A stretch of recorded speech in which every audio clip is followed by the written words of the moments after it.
Pemirsa, mulai hari ini DKI Jakarta memperketat pemberlakuan PSBB untuk menekan angka penyebaran COVID-19 yang meningkat signifikan dalam beberapa pekan terakhir.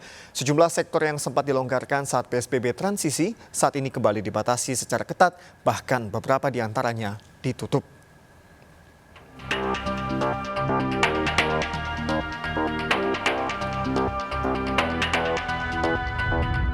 Meski ramai kontroversi, Pemprov DKI Jakarta bergeming dan tetap menerapkan pembatasan sosial berskala besar atau PSBB secara ketat mulai hari ini.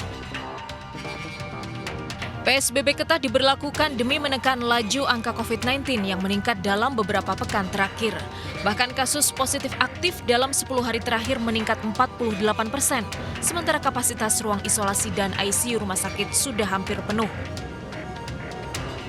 Dalam konferensi pers Minggu sore, Gubernur Anies Baswedan menyatakan poin penting dalam penerapan PSBB ini adalah pembatasan aktivitas sosial, ekonomi, kebudayaan dan pendidikan, pengendalian mobilitas, dan penegakan sanksi. Selama masa PSBB, sebisanya tetap berada di rumah. Dianjurkan untuk tidak bepergian, kecuali untuk keperluan mendesak, kecuali untuk aktivitas dalam usaha esensial yang memang diperbolehkan. Dan ada 5 faktor dalam pembatasan ini. Pembatasan aktivitas sosial, ekonomi, keagamaan, budaya, pendidikan, dan lain-lain. Itu pertama. Yang kedua adalah pengendalian mobilitas. Yang ketiga adalah rencana isolasi yang terkendali. Yang keempat adalah pemenuhan kebutuhan pokok. Dan yang kelima adalah penegakan sanksi. Perkantoran swasta yang masuk dalam kategori non-esensial, tempat ini bisa beroperasi dengan pembatasan kapasitas.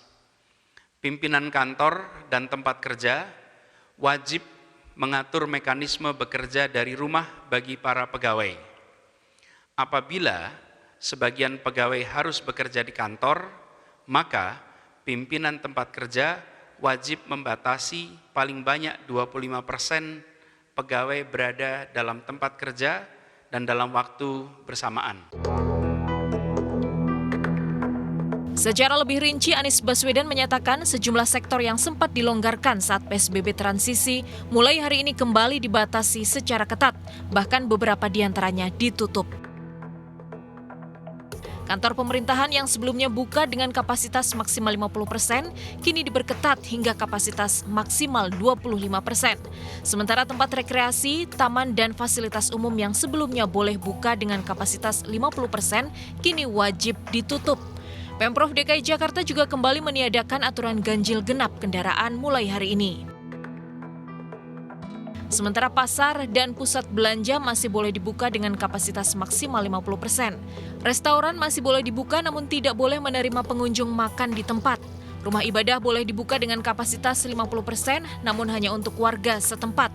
Angkutan umum dan taksi boleh beroperasi dengan kapasitas maksimal 50%. Kendaraan pribadi maksimal 2 orang dalam satu baris kecuali satu keluarga. Sementara ojek online juga masih boleh mengangkut penumpang. Penerapan PSBB secara ketat diberlakukan selama 2 pekan ke depan dengan penerapan sanksi dan denda seperti yang telah diberlakukan sebelumnya sesuai Pergub. Dari Jakarta, Tim Liputan iNews melaporkan.